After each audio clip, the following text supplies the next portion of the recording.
자, 이번 시간에는 자동차 보험의 2의 네 번째 시간 빠르게 한번 해보겠습니다.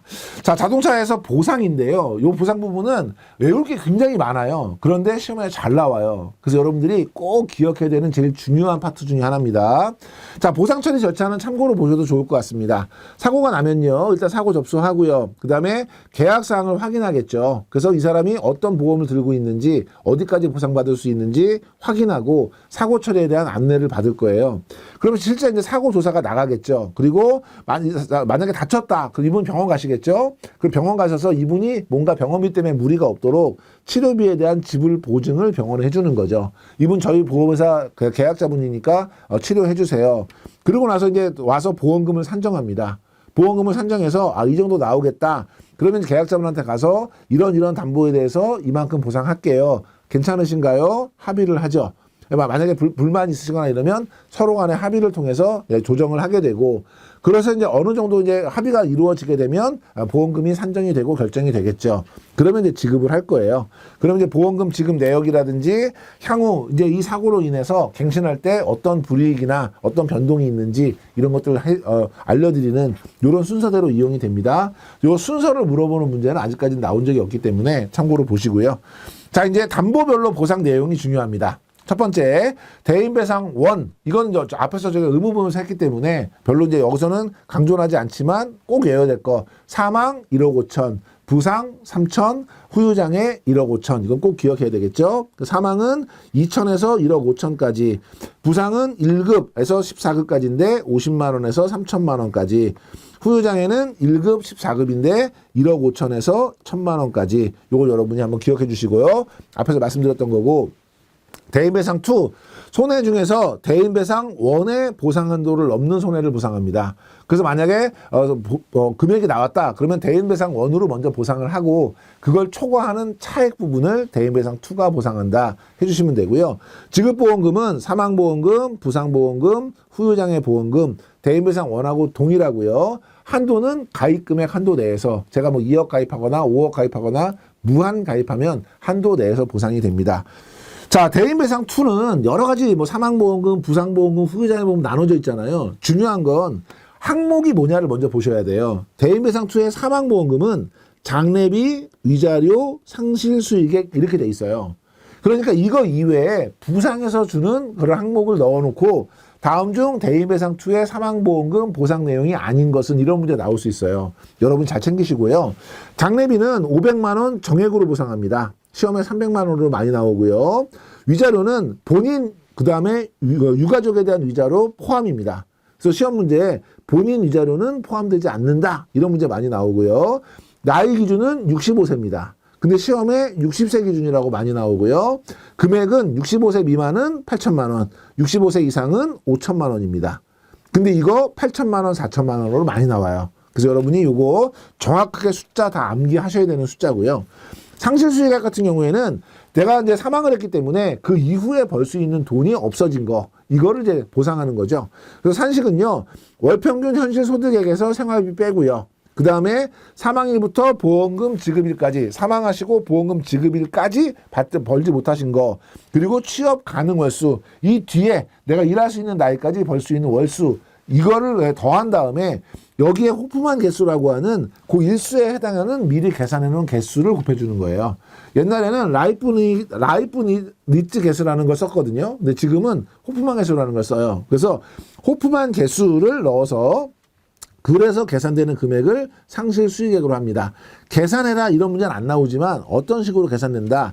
그냥 소득액 자체를 계산하는 게 아니라 거기서 생활비를 뺀다. 이 정도는 여러분이 기억해 주시고, 자, 현실소득액이라는 건 일정 기간 총소득에서 재세금을 공제한, 그러니까 세금을 뺀 세후 실제 소득이고요.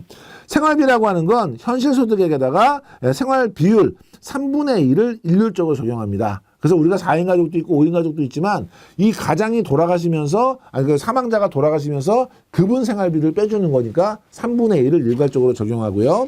취업 가능 연하는 65세를 기준으로 하고요.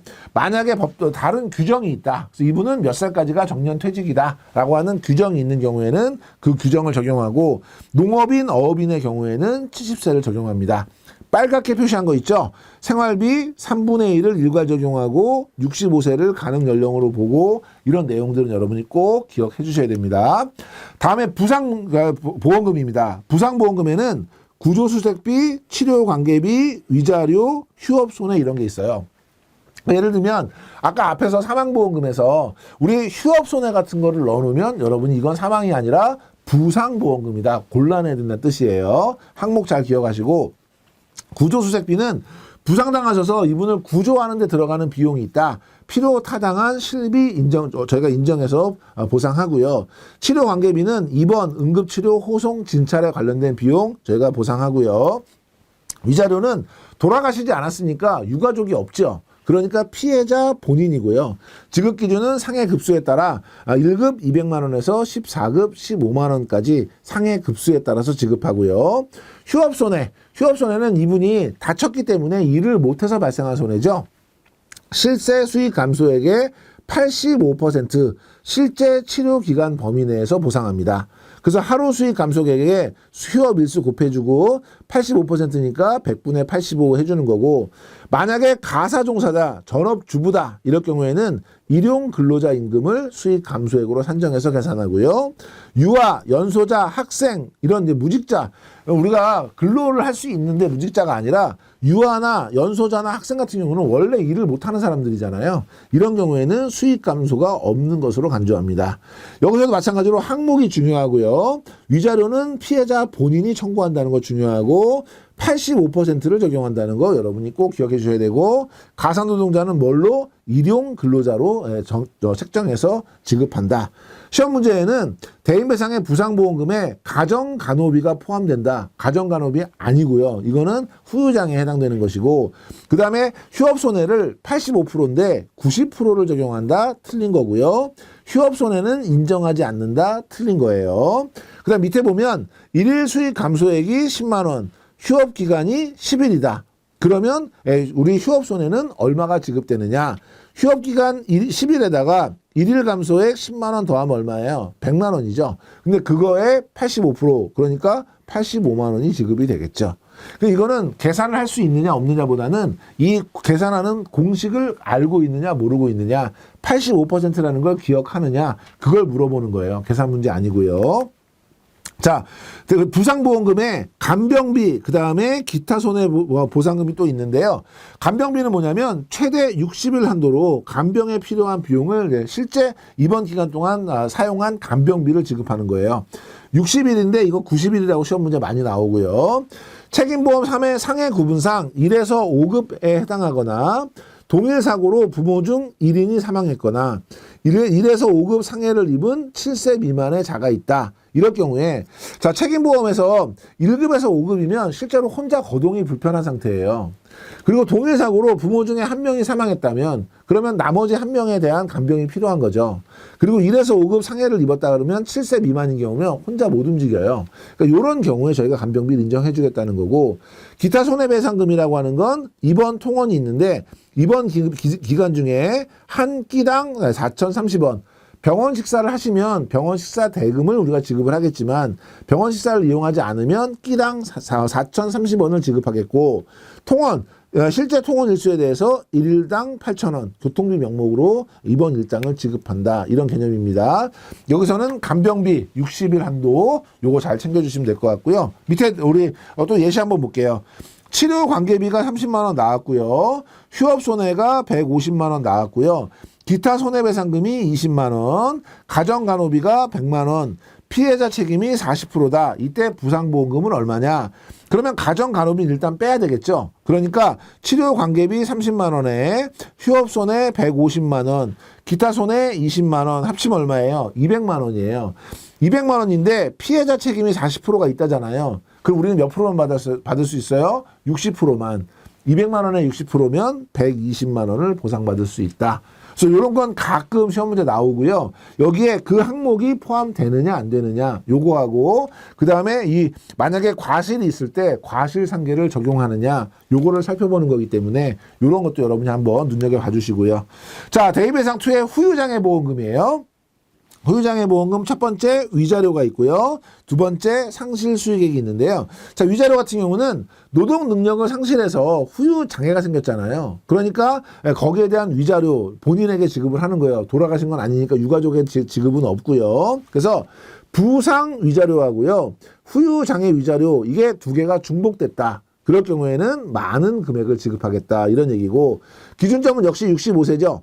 65세 미만이냐 65세 이상이냐에 따라서 65세 미만이다. 그러면 4,500만 원 곱하기 노동능력 상실률 곱하기 85%를 적용하고요.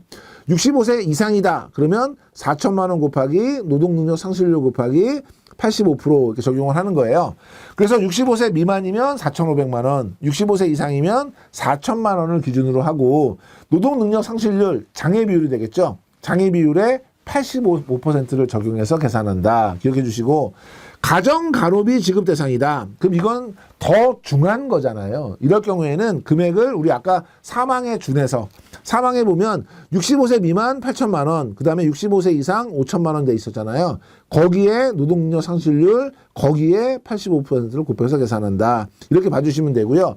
상실 수익액은 동일합니다. 부상과. 그래서 월평균 현실 소득액 여기서는 뭘 빼주냐면 생활비를 아까 빼줬는데 여기 생활비를 안 빼주는 게 차이점이에요. 여기에다가 노동 능력 상실률을 곱해주고요. 그때부터 월수 그다음에 취업 가능 월수 여기 해당하는 호프만 개수를 곱해서 계산합니다. 이거 여러분이 참고로 봐주시면 되겠습니다.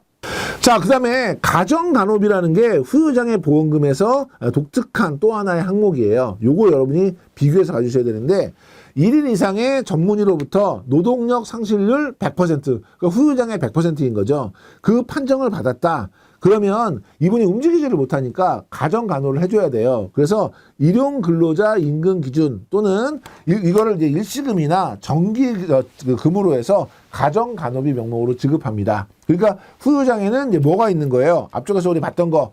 후유장애와 관련된 그런 우리 가정간호비가 있고 그다음에 위자료가 있고 그다음에 우리 상실수익액 세 가지가 있었죠. 그래서 위자료, 상실수익액, 가정간호비 요게 이제 후유장애 보험금에 해당된다. 그래서 항목 자체를 사망보험금, 부상보험금, 후유장애 보험금 구별하시는 게 중요해 보입니다. 잘 챙겨두시고요.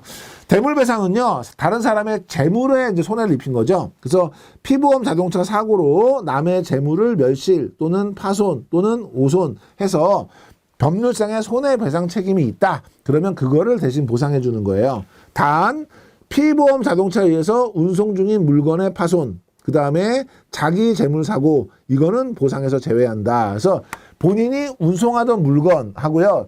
자기 재물은 이거는 자기 재물은 자기 차량 손해로 보상을 받을 거고 그다음에 운송 중인 물건은 내가 사고로 인한 상대방의 물건이 아니기 때문에 대물로는 보상하지 않겠다. 이런 개념이에요. 자, 탑승자 및 동행자의 휴대품을 제외한 소지품 손해는 보상을 합니다. 그래서 휴대품이 아닌 소지품인데 거기 보면 1인당 200만 원 한도로 보상을 하고요. 그 다음에 분실 또는 도난은 제외하고요. 이거는 이제 화재에서도 항상 했던 거죠. 요거는 제외하고 보상되는 소지품이 뭐냐? 휴대폰, 노트북, 캠코더, 카메라, 워크맨에서 요 내용들에 대해서는 우리가 보상을 한다는 개념이죠. 그래서 시험 문제에 자, 이런 휴대폰 손해는 노트북에 대해서는 300만 원 한도로 보상한다. 틀린 거예요. 한도는 얼마예요? 점당이 아니라 1인당 200만 원이에요. 그러니까 아무리 비싼 것도 최고 한도는 200만 원까지다. 기억해 주시고. 자, 지급보험금은 수리 비용이 있고요. 교환가액이 있고요. 수리를 못하면 비슷한 거하고 바꿔주는 가격을 얘기하는 거죠. 그 다음에 자동차 시세 하락 손해가 있어요. 예를 들면 새 차인 경우에는 그대로 수리를 하더라도 사고가 난 것만으로도 차 가격이 떨어지잖아요. 그 시세 하락에 대해서 보상해 주는 게 시세 하락 손해입니다. 자, 먼저 수리비는요. 자동차 사고가 나면 사고 직전 가액의 120% 한도로 보상합니다. 예를 들면 차가 뭐 8천만 원짜리였다. 사고 직전에 사고가 났는데 이거에 120% 이상 손해가 났다. 그러면 전손하고 끝나는 거예요. 그래서 120%까지만 보상을 하고요. 수리비는 원상 회복하는 데 들어가는 비용이고 열처리 도장료는 도색하는 비용이죠. 차량에 관계없이 아무리 오래된 차라도 열처리 도장료를 포함해서 주겠다라는 거고 얘는 이제 앞에 보면 피해물의 사고 직전 가액을 한도로 보상한다.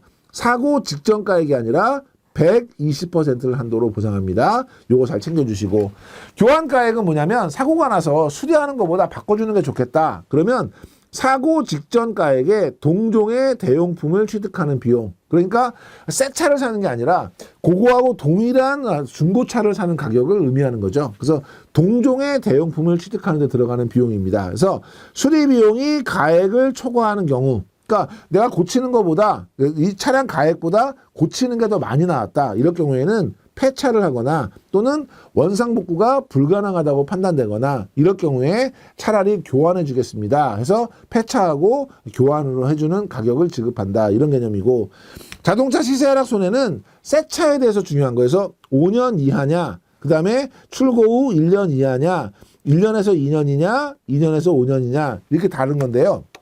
원칙적으로는 출고 이후에 5년 이하인 경우에만 보장을 해주겠다. 그래서 수리 비용이 가액의 20%를 초과할 때, 그래서 만약에 1년 이하인 경우에는 수리 비용의 20%, 1년에서 2년이면 15%, 2년에서 5년이면 10% 해가지고 새 차인 경우에 만약에 사고로 인해서 시세 하락분이 있다면 보상하겠다. 시험 문제 출고 후 2년 이하를 대상으로 한다. 아니에요. 5년 이하를 대상으로 한다. 잘 기억해 주시고요. 자, 다음에 이제 대물배상에서 대차료. 대차료는 뭐냐면 그 차를 대신 사용하는데 들어가는 비용. 쉽게 설명을 드리면 사고 나면 그 차 고치는 동안 렌트카 쓰잖아요. 렌트카가 대차료예요. 뒤에 휴차료는 뭐냐면 차를 세워놓음으로 인해서 발생하는 손실이에요. 이거는 뭐냐면 영업용 자동차 같은 경우에 사고 나서 정비하면 이 차가 서 있는 동안 돈을 못 벌잖아요. 그게 이제 휴차료고요. 영업 손실 같은 경우는 그 회사의 휴업으로 인한 손해, 또는 거꾸로 대물인데 차가 박았는데 어떤 가게 같은 거를 박았어요. 그래서 그 가게가 완전히 와장창 무너져갖고 그거 수리하려면 돈이 들어가요. 그 시간이 오래 걸려요. 그거 수리하는 동안 뭔가 영업을 못 하잖아요. 그런 관련된 영업 손해액을 말하는 거고요. 견인 비용은 차 끌고 가는 비용을 이야기하겠죠. 그래서 대차료는 동급의 최저 요금의 대여 자동차 렌트카 비용으로 줍니다. 대차를 하지 않는다. 그러면 그 렌트카비의 35%를 현금으로 지급하고요. 인정기간은 수리 완료 시까지 25일을 최대 한도로 인정을 해요. 근데 정비 작업 시간이 160시간을 초과한다. 그 경우에는 30일이고요. 수리가 불가능하다. 그러면 10일을 인정을 해줍니다. 그래서 이 숫자들은 어려우시지만 기억해 주셔야 되고요. 시험 문제에는 동급이라고 하면 연식과 배기량이 유사한 차량을 말한다. 맞는 거예요. 왜냐하면 동급이라고 하는 건 연식, 그 다음에 배기량, 만약에 차량이면 승차, 정원 이런 것들이 동일한 걸 얘기하는 거거든요. 그 다음에 대차하지 않는 경우에는 대차료는 지급하지 않는다. 틀린 거예요. 35% 현금으로 지급하고요. 휴차료, 사업용 자동차, 건설기계처럼 그게 영업용으로 운영되는 경우에 일일 영업 수익에서 운영 경비 있겠죠. 내가 하루에 얼마 받는다고 하더라도 경비 쓰는 거 있잖아요. 경비 빼주고 그 기간을 곱해서 그만큼 차가 서 있는 동안 벌지 못한 거를 휴차료로 지급합니다. 인정기간은 30일이고요. 수리 불가하면 10일이고요. 영업 손실은 말씀드렸던 것처럼 그 대물 상대방의 영업의 손실이 영업을 못하게 되면서 발생한 손실, 예를 들면 자동차가 박은 그런 가게에서 장사를 못하면서 발생하는 손실, 이거는 30일 한도로 보상을 하고요. 견인 비용, 만약에 피해물이 스스로 이동하기가 어렵다. 그래서 견인차를 통해서 이동했다. 그러면 그 견인 비용을 우리가 대물에서 보상을 합니다. 내용이 되게 많고요. 각각의 담보별로 여러 가지 숫자도 나오고 복잡해요. 그렇지만 여러분은 시험에 많이 나오는 부분이기 때문에 이 부분은 꼭 좀 정리를 해주시는 게 바람직해 보입니다. 이번 시간 이렇게 정리하겠습니다. 이번 시간에 강의 들어주셔서 감사합니다.